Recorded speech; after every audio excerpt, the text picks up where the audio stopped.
மக்களால் நான், மக்களுக்காகவே நான் என்று தனது வாழ்நாளிலே தமிழ்நாட்டு மக்களுக்காக வாழ்ந்த அம்மா அவர்களின் வழியில அவரது அரசியல் ஆசான் மக்களோடு வாழ்ந்த புரட்சி தலைவர் அவர்கள் வழியில நாங்கள் எல்லாம் பெரிதும் போற்றி வணங்குகின்ற மக்களிடம் செல், மக்களோடு வாழ் என்று சொன்ன பேரறிஞர் அண்ணா அவர்களின் வழியிலே உருவாக்கப்பட்ட அம்மா மக்கள் முன்னேற்ற கழகம் இன்றைக்கு தேசிய ஜனநாயக கூட்டணியில அனைத்து இந்திய அண்ணா திராவிட முன்னேற்ற கழக தலைமையிலான கூட்டணியில தமிழ்நாட்டில் இன்றைக்கு நடந்து கொண்டிருக்கின்ற மக்கள் விரோத, ஊழல் நிறைந்த, சட்ட ஒழுங்கு சரியில்லாத, எங்கு பார்த்தாலும் கஞ்சா, ஹெராயின் போன்ற போதை மருந்து புழக்கம் பெருகி தமிழ்நாட்டு இளைஞர்களும் மாணவர்களும்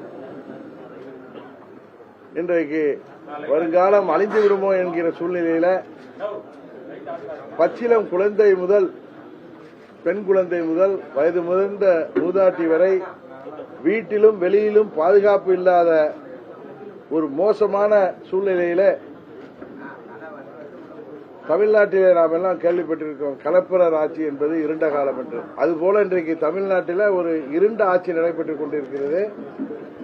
அதை வீழ்த்துவதற்கு அமைந்திருக்கின்ற தேசிய ஜனநாயக கூட்டணியில அம்மா மக்கள் முன்னேற்ற கழகம் போட்டியிடுகின்ற 11 தொகுதியின் வேட்பாளர்களை இப்பொழுது உங்களிடம் வாசிக்கின்றேன்.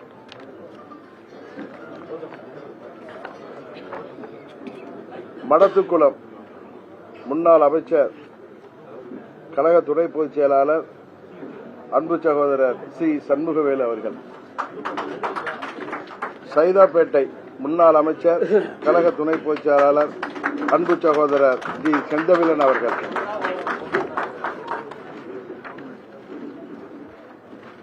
திருச்சிராப்பள்ளி மேற்கு கழக தலைமை செயலாளர், முன்னாள் சட்டமன்ற உறுப்பினர் திரு எம். ராஜசேகரன் அவர்கள். பெரியகுளம் தனி தொகுதியின் வேட்பாளர், முன்னாள் சட்டமன்ற உறுப்பினர், கழக அமைப்பு செயலாளர் டாக்டர் கே. கதிர்காமு அவர்கள். ஓட்டப்பிடாரம் தனி தொகுதியின் வெற்றி வேட்பாளர், கழக அமைப்பு செயலாளர், முன்னாள் சட்டமன்ற உறுப்பினர் இரா. சுந்தரராஜ் அவர்கள். பூந்தமல்லி தனி தொகுதியின் வெற்றி வேட்பாளர், திருவள்ளூர் மேற்கு மாவட்ட கழக செயலாளர், முன்னாள் சட்டமன்ற உறுப்பினர் திரு டி. ஏ. ஏழுமலை அவர்கள். மன்னார்குடி தொகுதியின் சட்டமன்ற வேட்பாளர், வெற்றி வேட்பாளர், முன்னாள் ஒன்றிய பெருந்தலைவரும் திருவாரூர் மாவட்ட கழக செயலாளருமாகிய எனது அருமை சகோதரர் எஸ். காமராஜ் அவர்கள். திருவையாறு தொகுதியின் வெற்றி வேட்பாளர், தமிழ்நாடு மற்றும் புதுச்சேரி பார் கவுன்சில் துணைத் தலைவரும் கழக வழக்கறிஞர் பிரிவு செயலாளர் ஆகிய வெற்றி வேட்பாளர் அன்பு சகோதரர் வி. கார்த்திகேயன் அவர்கள். காரைக்குடி தொகுதியின் வெற்றி வேட்பாளர், சிவகங்கை மாவட்ட கழக செயலாளர் தம்பி தேர்போகி வி. பாண்டி அவர்கள். திருப்பத்தூர் நாத்தார்காடு திருப்பத்தூர் சட்டமன்ற தொகுதியின் வெற்றி வேட்பாளர், திருப்பத்தூர் மாவட்ட கழக செயலாளர் எனது அன்பு தம்பி ஏ. ஞானசேகர் அவர்கள். நாங்குநேரி சட்டமன்ற தொகுதியின் வெற்றி வேட்பாளர், திருநெல்வேலி மாநகர் மாவட்ட கழக செயலாளர் அன்பு தம்பி ஆர். இசக்கிமுத்து அவர்கள். இவர்கள் 11 பேரும் எங்களது வெற்றி வேட்பாளர்கள். உங்களுக்கு தெரியும், அண்ணன் சண்முகவேலு அவர்களும்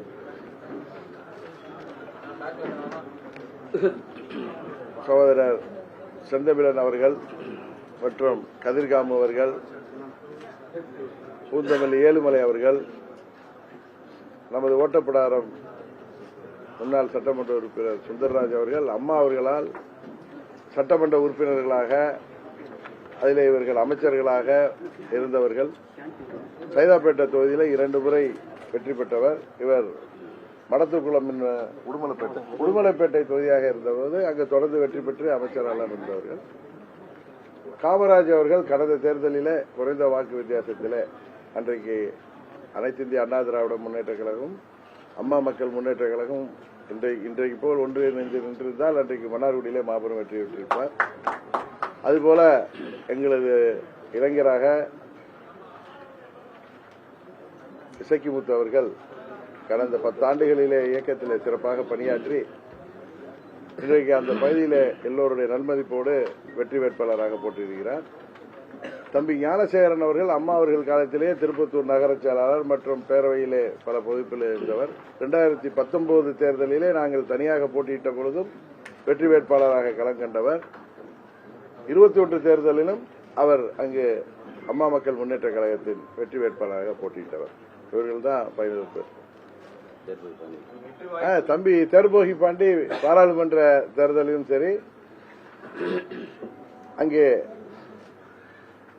அவர் சிறப்பாக பணியாற்றி வெற்றி குறைந்த ஓட்டுகளிலே இழந்தார். அதுபோல காரைக்குடி சட்டமன்ற பொதுத் தேர்தலில் 21ல் 45,000 வாக்குகளுக்கு மேல் பெற்று வெற்றியை தவறவிட்டார். அன்றைக்கு தேசிய ஜனநாயக கூட்டணி பாஜகவும் நாங்களும் தனித்தனித்து போட்டியிட்டோம். இன்றைக்கு ஒன்றாக இணைந்தால் உறுதியாக வெற்றி பெறுகின்ற சூழ்நிலை உள்ள தொகுதி.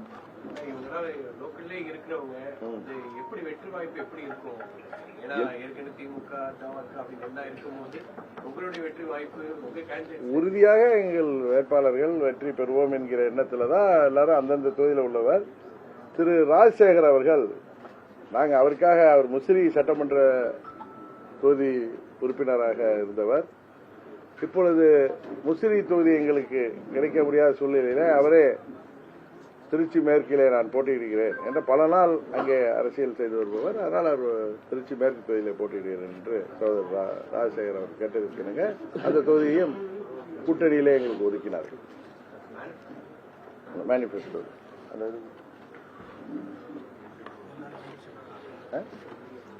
இங்கிலீஷ் கொடுத்துருக்கேன் எனக்கு.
மொத்தம் 120 அம்மா மக்கள் முன்னேற்ற கழகத்தின் சார்பாக மொத்தம் 120 வாக்குறுதிகளை வழங்கியிருக்கின்றோம். அதுல முக்கியமான சிலவற்றை நான் உங்களுக்கு சொல்றேன். மற்றது உங்களுக்கு ஆன்லைன்ல லோட் ஆயிடும். தமிழகத்தில் உள்ள அரசு மற்றும் தனியார் நிறுவனங்களில் 85% தமிழர்களே பணிபுரியும் வகையில் நடவடிக்கை எடுக்கப்படும். தமிழ் மொழியை ஆட்சி மொழியாக்கவும் சென்னை உயர்நீதிமன்றத்தில் வழக்காடும் மொழியாக்கவும் நடவடிக்கை எடுக்கப்படும்.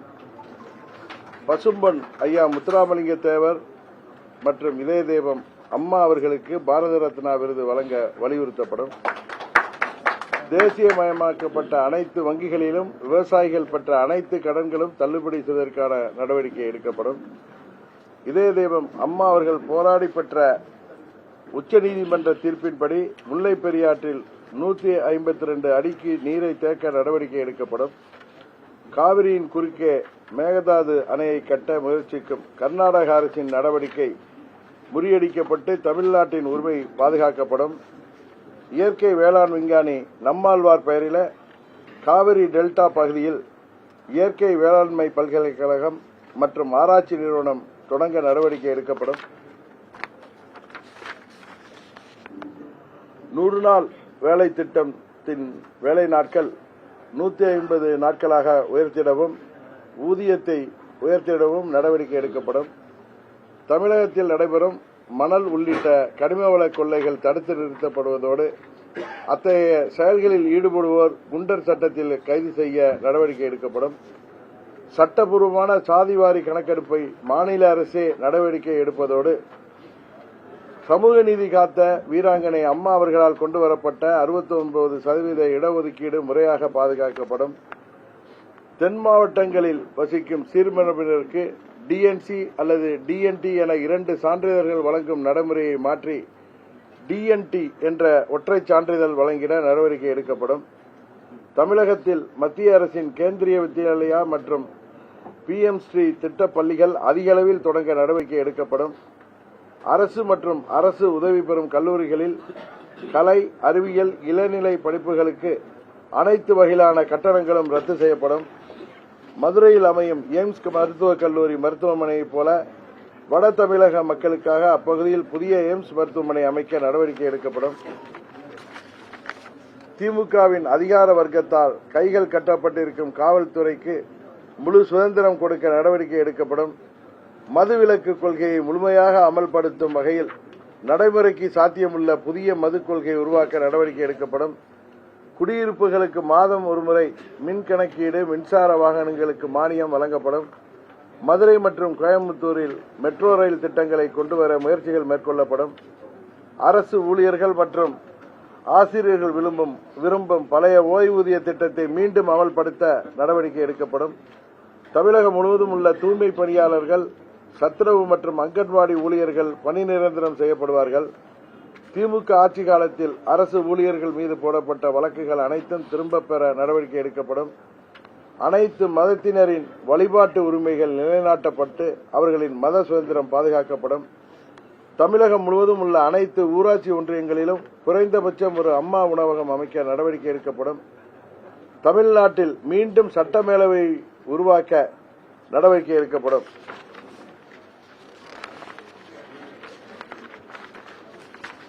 மகளிர் சுய உதவிக் குழுக்களைப் போலவே தொழில் ஆர்வமுள்ள இளைஞர்களை கொண்டு ஆண்கள் சுய உதவிக் குழுக்கள் அமைத்து அவர்களுக்கு தேவையான நிதி உதவி வழங்கப்படும். மாற்றுத்திறனாளிகளுக்கான மாதாந்திர ஓய்வூதியம் 2500 ரூபாயாக வழங்க நடவடிக்கை எடுக்கப்படும். அரசு மற்றும் தனியார் மருத்துவமனைகளில் மாற்றுத்திறனாளிகளுக்கு இலவச சிகிச்சை வழங்க நடவடிக்கை எடுக்கப்படும். திமுக காங்கிரஸ் கூட்டணியால் இலங்கைக்கு தாரை வார்க்கப்பட்ட கச்சத்தீவை மீட்க உரிய நடவடிக்கை எடுக்கப்படும். தமிழகம் முழுவதும் உள்ள தகுதியான பத்திரிகையாளர்கள் மற்றும் ஊடகவியலாளர்களுக்கு சலுகை விலையில் வீட்டுமனை கிடைக்க நடவடிக்கை எடுக்கப்படும். இதுபோல இன்னும் 120 தமிழ்நாட்டின் தேவைகள், மக்களின் கோரிக்கைகளை நாங்கள் தேர்தல் அறிக்கையா வழங்கியிருக்கோம். உறுதியாக தேசிய ஜனநாயக கூட்டணி ஆட்சி அனைத்து இந்திய அண்ணா திராவிட முன்னேற்ற கழகத்தின் தலைமையில் அமைந்த பொழுது அண்ணன் EPS அவர்கள் மூலம் இந்த கோரிக்கைகளை நிறைவேற்றித்தது. 120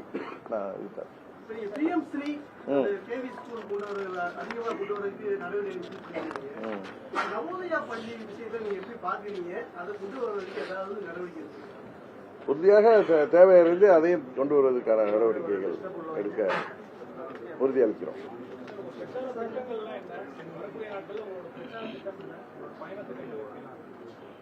வர ஏப்ரல் 6ஆம் தேதியிலிருந்து பிரச்சாரம் எல்லா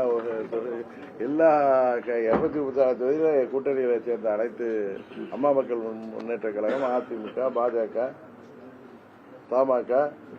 பாமக மற்றும் தோழமை கட்சிகள் அனைவருக்கும் முடிந்த அளவு நாங்கள் தேர்தல் பிரச்சாரம் செய்வோம். நானும் அவரும் சேர்ந்த தஞ்சாவூர் மற்றும் ஆண்டிப்பட்டியில பிரச்சாரம் செய்யலான்னு ஒரு முதல் கட்டமாக ஒரு திட்டம் இருக்கிறது.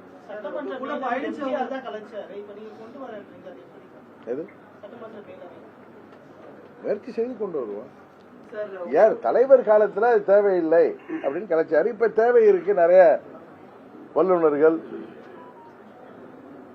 எல்லாருமே அசம்பிளியிலிருந்து வர முடியாது, எப்படி ராஜ்யசபா இருக்கிற மாதிரி தேவை இருக்கு இந்த காலகட்டத்தில். அதனால அதை கொண்டு வரணும் என்கிற முயற்சியை நாங்கள் உறுதியாக சொல்றோம்.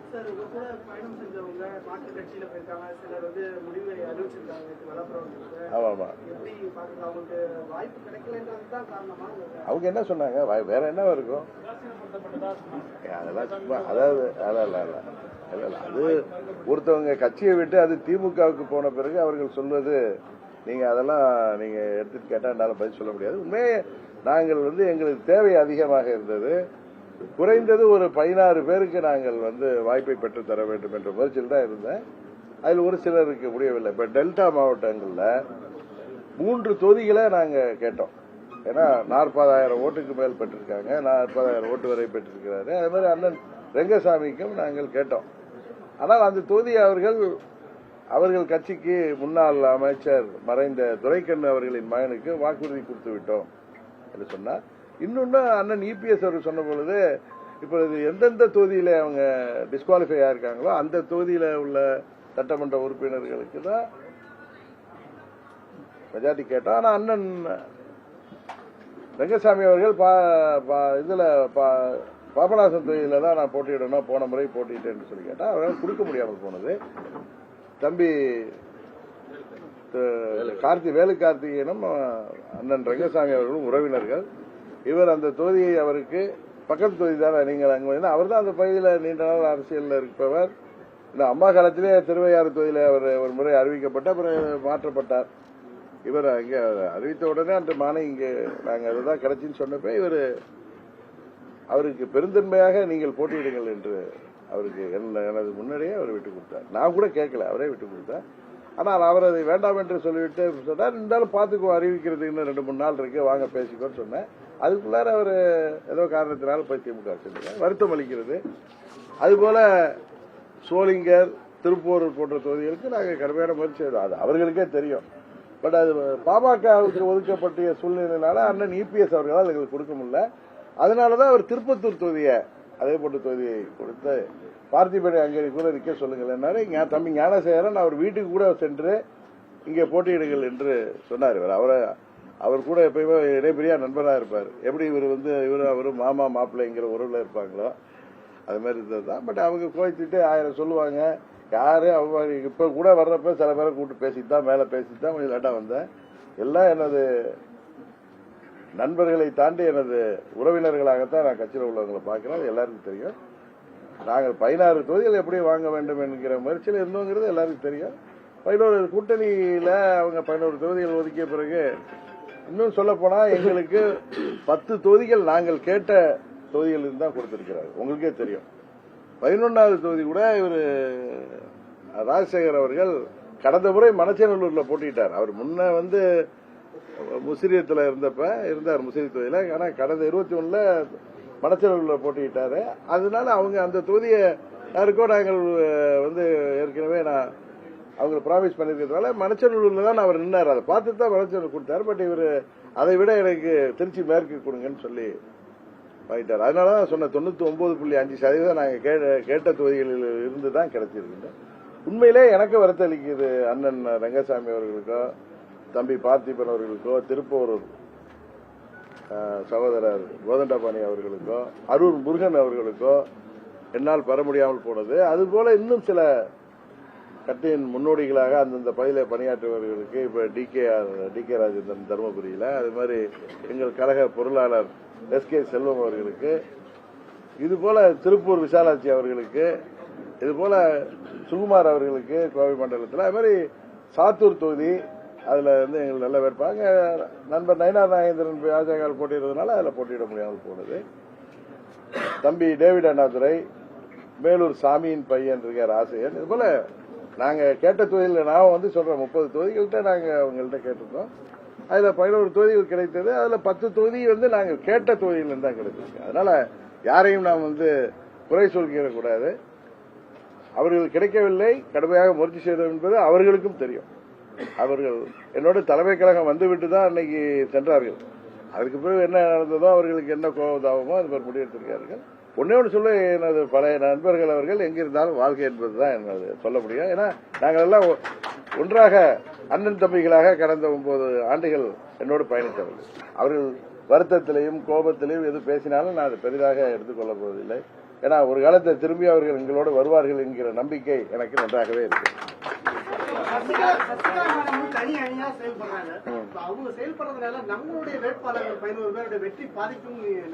கேளுங்களேன், இந்த காமராஜர் கேளுங்க, இந்த சண்முகம் டாக்டர், ஏதாவது உங்க வெற்றி பாதிக்கும், வேற ஏதாவது புது வேட்பாளர் வர்றதுனால என்ன வேலு என்ன நீங்க சொல்லுங்க. எங்க நீ சொல்லுப்பா, எந்திரிச்சு சொல்லு. ஒட்டப்படார எம்எல்ஏ இருக்காரு, எங்க பேர் போய் சொல்லு, ஏழுமலை சொல்லுங்க.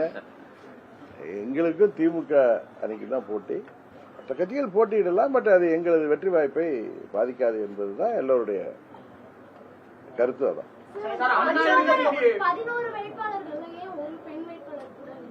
வேட்பாளர் திருப்பூர் விசாலத்துக்கு கேட்டப்பா, அவர்களால் கொடுக்க முடியாமல் போய்விட்டது. அது போல எங்க கழகத்தில் ஆரம்பிச்ச முன்னாள் மேயர் சாருபாலா தொண்டைமான் அவர்களுக்கு கேட்டோம்.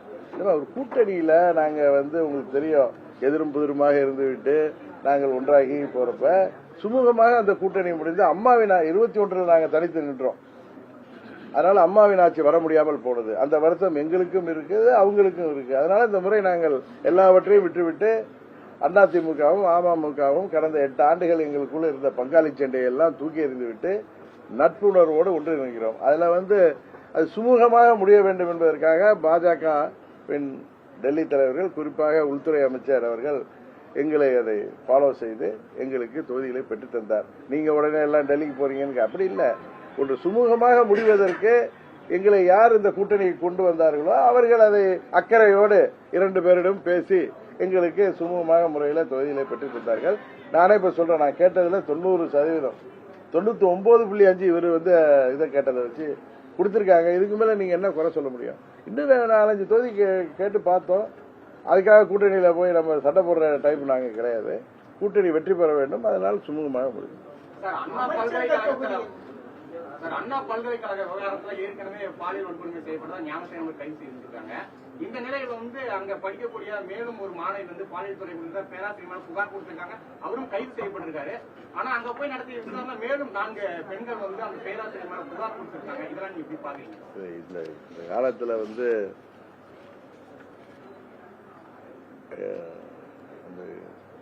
வேல்யூஸ் எல்லாம் குறைஞ்சு போயிருக்கு. வேலையே பயிர மாதிரி நாமெல்லாம் பெரிதும் மதிக்கின்ற குருன்னு நினைக்கிற ஆசிரியர்களே, பேராசிரியர்களே இப்படி பேராபத்துல நம்மளை தள்ளுறாங்கன்னா அவங்க என்ன பண்ண முடியும்?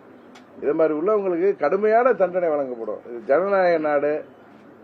இது மாதிரி உள்ளவர்களை கடுமையா தூக்கு தண்டனை கூட கொடுக்கலாம். ஆனா நிறைய பேர் கிளம்பிடுவாங்க தூக்கு தண்டனை கூடாதுன்னு. ஆனா யாராவது சில பேர் இப்ப பாத்தீங்கன்னா எங்கு பார்த்தாலும் இந்த கஞ்சா, ஹெராயின் போன்ற கடுமையான போதைப் பொருட்கள் இளைஞர்களையும் மாணவர்களையும் பாதிக்குது. அதனாலதான் நிறைய சண்டை சச்சரவுகள், சமூக விரோத செயல்கள், கொலைகள், மாணவிகள் பள்ளிக்கு செல்பவர்கள், பச்சிளம் குழந்தைகள், வயது முதிர்ந்த மூதாட்டிகள்.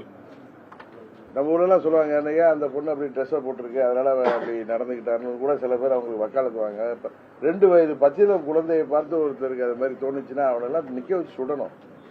எங்க அம்மா இருந்திருந்தாங்கன்னா இன்னைக்கு இதெல்லாம் நடவடிக்கை வேறையா இருந்திருக்கு. நான் ஒரு இதா பேசுறேன்னு நினைக்காதீங்க. சில பேர்ல சில இரும்புக்கரம் கொண்டு அடக்கப்பட வேண்டும். கடுமையான தண்டனை கொடுக்கப்பட்டால்தான் இவர்கள் திருந்துவார்கள். அது பெண்களுக்கு எதிரான குற்றங்களை, கடுமையான தண்டனைகளை அரசாங்கம், நான் மத்திய அரசாங்கத்திலையும் கோரிக்கை வைக்க போறேன். அவர்களுக்கு எல்லாம் தூக்கு தண்டனை தான் ஒரே தீர்வாக இருக்கும். ஏற்கனவே கிடைச்சிச்சு நிர்பயா வழக்குல. இன்னும் சீக்கிரமாக சட்டத்தின்படி அவர்கள் நடத்தி அவர்களை எல்லாம் இது போல இந்தியா முழுவதும் ஒரு 10 நடவடிக்கைகள் எடுத்தா ஒரு வேலை பயப்படலாம். ஆமா ஆமா, குக்கர் சின்னத்துல தான் போட்டிடுறாங்க.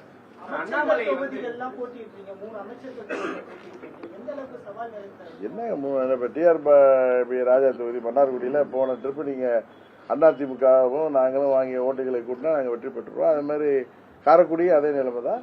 இப்ப இவரும் நல்ல அனுபவமிக்கவர். அவங்களுக்கு எங்களை விட பணபலம் இருக்கு, அதான சொல்றீங்க. அந்த முறை நாங்கள் சரியாக கையாண்டு முறியடிப்போம். மக்கள் அவர்களுக்கு எதிராக இருக்கிறார்கள். நீங்க இதை வேற மாதிரி பில்டப் கொடுத்துருக்கீங்க. 3 அமைச்சர்கள் எல்லாம் என்ன பயத்துல இருக்காங்கன்னு எங்களுக்கு தெரியும். அதான் உண்மை. தேர்தல் முடிவு வரப்ப தெரியும் ஆட்சி மாற்றம் ஏற்பட்டிருக்கும். தமிழ்நாட்டு மக்கள் எப்பொழுதுமே திமுகவுக்கு எதிராக அமைதி புரட்சியாகத்தான் செய்வார்கள். இந்த முறையும் 2001 போல 2011 போல மாபெரும் அமைதி புரட்சி நடந்து, அது பெண்கள், இவர்கள் எந்த பெண்களை குறிவைத்து 5000 1000 கொடுக்கிறாங்களோ அந்த பெண்கள் அவங்க வீட்டு குழந்தைகள் தான் இன்றைக்கு ரோட்ல கூட போக முடியல, வெளியில போக முடியல. அவங்க வீட்டு பையன்க பள்ளிக்கு போறதே பயமா இருக்கு, வயிற்றுல நெருப்பு கட்டிட்டு அனுப்புறாங்க. முன்னெல்லாம் பெண் குழந்தைகளை பாதுகாக்கிற அளவுக்கு இன்றைக்கு ஆண் குழந்தைகளையும் வெளியில் இருப்பதற்கே பயப்படுகின்ற அளவுக்கு போதை மருந்து கலாச்சாரம், இளம் பிஞ்சுகளை அவர்கள் அதில் பலியாயிடுவாங்களும் பயம் இருக்கு. இது போல சட்டம் ஒழுங்கு சந்தி சிரிக்கிறது. இது போல தேர்தல் வாக்குறுதிகள்ல 85% நிறைவேற்றாமல் ஏமாற்றிக் கொண்டிருக்கிறார்கள். விலைவாசி கடுமையாக உயர்ந்து இருக்கிறது. எந்தவித நடவடிக்கையும் இல்லாமல் மத்திய அரசை எல்லாத்துக்கும் குறை சொல்கிறார்கள். பாஜகவை காட்டி மிரட்டி பார்க்கிறார்கள். அது இந்த முறை நடக்காது. இன்றைக்கு பாத்தீங்கன்னா ஈரானுக்கு நேசக்கரம் நீட்டி உதவி செய்வது இந்தியா, மாண்புமிகு பிரதமர். இன்றைக்கு அந்த ஹார்மோஸ் நீரிணையே இந்தியாவுக்கு சுதந்திரமாக நமது கப்பல்கள் வருவதற்கு ஈரான் அனுமதித்திருக்கின்றால் அது ஒரு இஸ்லாமிய நாடு. இந்தியாவிற்கு அனுமதித்திருக்கிறது என்றால் இந்தியாவின் அரசாங்கத்தின் மீது அவர்களுக்கு எவ்வளவு நம்பிக்கை இருக்கிறது, பாரத பிரதமர் மோடி அவர்கள் மீது எவ்வளவு நம்பிக்கை இருக்கிறது என்பது தெரியும். இவங்க திமுக போல சில கட்சிகள் சும்மா இங்க உள்ள இஸ்லாமிய சொந்தங்களை பயமுத்துறாங்க. அவர்களுக்கும் தெரியும் இப்ப அந்த யுத்தத்தில் இந்தியா எவ்வளவு நடுநிலை வசிக்குது. இப்ப இந்த ரம்ஜான் நோன்பு எனக்கு தெரிந்து இந்தியாவில் தான் நிம்மதியாக இஸ்லாமிய சகோதரர்கள் கொண்டாட முடிஞ்சது. மற்ற பகுதிகளெல்லாம் நமக்கே எவ்வளவு மன கஷ்டங்கள் இருக்கு. அதனால நான் யதார்த்தத்தை சொல்கிறேன். அந்த கூட்டணியில் இருப்பதற்காக சொல்லவில்லை. பாஜக மத்தியில் ஆட்சிக்கு வந்த இந்த 12 ஆண்டுகளில யாரையும் அவர்கள் பாதிக்கவில்லை. வளர்ச்சி தான் அங்க நடக்கிறது, பாதுகாப்பு தான் அதிகமாக இருக்கிறது. எல்லாரும் இபிஎஸ் அவர்கள் பிரச்சாரத்துல சொல்றாரு, இந்த மாதிரி லா அண்ட் ஆர்டர் நல்லா இருந்துச்சு, இதெல்லாம் எல்லாம் இருந்துச்சு எங்களோட ரெஜிம்ல. ஆனா இப்ப லா அண்ட் ஆர்டர் நல்லா இல்ல அப்படின்னு நீங்க எப்படி சொல்றீங்க? ஏன்னா உங்களுக்கு தூத்துக்குடி மேட்டரை டிவில பார்த்தா தெரிஞ்சுக்கணும்னு சொல்றாங்க. இல்லைங்க, இது அவர் தூத்துக்குடி மேட்டர் அதுல ஒன்னும் அரசாங்கத்து மேல அவங்க அந்த நீதியரசர் ஆணையத்திலே ஒன்னு சொல்லி இவர் அதுல ஈடுபட்ட குற்றச்சாட்டப்பட்ட காவல்துறை அதிகாரிகளுக்கு ப்ரமோஷனே இந்த ஆட்சியில தான் கொடுக்கப்பட்டது. அதனால அவர்கள் தேர்தலுக்காக வாக்கு வங்கிக்காக ஒன்று பேசுவாங்க. இதுவரை இந்திய நாட்டில் குறிப்பா சுதந்திரம் பெற்ற பிறகு தமிழ்நாட்டில் இப்படி ஒரு காட்டாட்சி, மோசமான ஆட்சி, ஒரு குடும்பத்தின் பிடியில இந்த ஆட்சி மாட்டிக்கொண்டு எப்படி தமிழ்நாட்டு மக்கள் தவிக்கிறார்கள். ஒரு வீட்டில் உள்ள பொம்பளை பிள்ளைகள், ஆண் பிள்ளைகளை வெளியில அனுப்பவே தாய்மார்கள் பயப்படுறாங்க. அதான் உண்மை. இதை மாற்றணும்னா அம்மாவின் ஆட்சி வந்தாதான் முடியும். அதனால்தான் சொல்கிறேன், இந்த ஆட்சி தமிழ்நாட்டில் நார்மல் லைஃபுக்கு பயம் இல்லாமல் வாழ்வதற்கு நீங்க யார் உயிருக்கு இன்றைக்கு உத்தரவாதம் இல்லாத சூழ்நிலை இருக்கிறது. இதை மாற்றுவதற்கு இவர்கள் என்னதான் பணபலத்தோட செயல்பட்டாலும் அதை உறுதியாக நாங்கள் முறியடிப்போம். முதலமைச்சருக்கு பயம் இருக்கிறதுனாலதான் ரோட்ல போற வர்றவங்க, ஸ்விக்கியில சர்வீஸ் பண்ண வந்தவங்க பிடிச்சி கூட்டணி சேர்த்து 26 கட்சின்னு பெருமை பேசிக்கிறார். பயம். நாங்க பஞ்சபாண்டவர் கூட்டணி, அது துரியோதன கூட்டணி, நாங்கள் தான் வெல்ல போகிறோம். இதற்கு மேல இதுல சொல்வதற்கு ஒன்றும் இல்லை. தேர்தல் முடிந்த பிறகு பார்க்க போகிறோம்.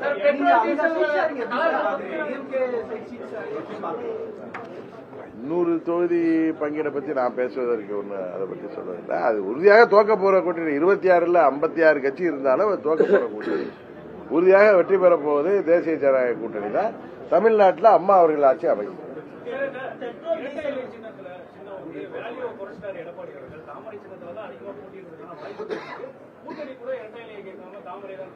அப்படியெல்லாம் அப்படி இல்லை. இல்ல அவங்க ஏதாவது பணத்துவாங்க. அதுக்கெல்லாம் தேசிய ஜனநாயக கூட்டணியில ஏற்கனவே இருந்தவர்கள் அந்த கூட்டணியில நிக்கிறாங்க. திமுக பணத்துறதுக்கெல்லாம் நீங்க இது பெருசா எடுத்துக்க வேணாம்.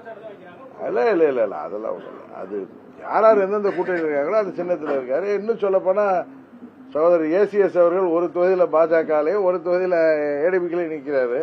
அது அந்த கட்சியின் விருப்பம். கட்சியின் விருப்பம். தமாக ஐயா அவர்கள், வாசன் ஐயா அவர்கள் விருப்பப்பட்ட அந்த தொகுதியில போய் நிற்கிறார். இதுல ஒன்னும் யாருக்கும் இந்த அழுத்தமும் கிடையாது, ஒன்றும் கிடையாது. சார் 2021 சட்டமன்ற தேர்தலில் டார்ச் லைட்டை தூக்கி போட்டு டிவியை சார் கமல்ஹாசன் இப்போ திமுகவோட கூட்டணி இருக்காரு, எம்பி பதவி வாங்கிட்டு நல்ல அவர் வந்து இதையே கேட்டுட்டு இருக்காரு. அவருக்கு தான் அந்த கேள்வி நீங்க கேட்டது கொஞ்சம் வேகமா கேளுங்க.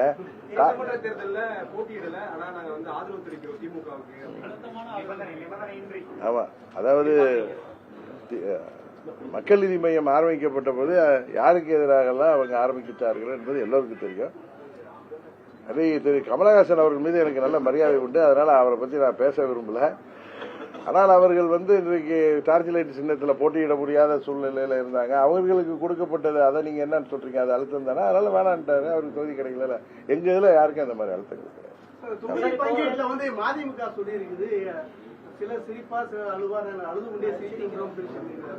எப்படி நீங்க பாருங்க? பெரியவர் வைகோ மேல மிகுந்த மரியாதை உண்டு. அவர் பேசுவதற்கெல்லாம் பை சொல்ற அளவுக்கு எனக்கு வயது இல்லை, அனுபவம் இல்லை. சார், இப்ப டிவிக்கு வந்து தொடர்ச்சியா தேர்தல் அதிகாரிகள் வந்து அனுமதி கொடுக்கறதுல பிரச்சாரத்துக்கு ஒரு குற்றச்சாட்டு தெரிவிக்கிறாங்க. அவங்க இன்னமும் கூட திமுகவுக்கு சாதகமான சில அதிகாரிகள் செயல்படுவதா? இல்ல, தேர்தல் ஆணையம் வந்து இப்ப வந்து தேர்தல் ஆணையத்து கையில தான் தமிழ்நாடு அரசாங்கம் இருக்கு. அதுல என்னதான் காவல்துறையை வைத்து சொன்னாலும் தேர்தல் அதிகாரிகள் தானே முடிவு எடுக்கணும். அதை போய் நம்ம கான்ட்ரவர்சியா சொல்ல முடியாது. பிரச்சாரம் பண்ணக்கூடிய அந்த இடத்துல திடீர்னு பள்ளம் தோண்டிட்டாங்க, விட மாட்டாங்க. அது வந்து எதை வேணாலும் நம்ம காரணம் சொல்லலாம். அது சரியா தெரியாம நான் பதில் சொல்லக்கூடாது. இது ஏதோ ஆட்சியாளர்களுக்கு ஆதரவா சொல்லல. எனக்கு தெரியாத விஷயத்தை நான் போய் பதில் சொல்ல மாட்டேன். காங்கிரஸ் நேத்து ஜோதிமணி அவர்கள் சொல்லியிருந்தாங்க, நீங்க பாத்துருப்பீங்க அந்த ஸ்டேட்மெண்ட், எப்படி பாக்குறீங்க? காங்கிரசும் திமுகவும் அவர்களுக்குள்ள தொகுதி பங்கீடு முடிவதற்குள்ளார பாண்டிச்சேரியில் என்ன நடந்துச்சுன்னு தெரியும். அதை பத்தி யாரும் கேட்கல.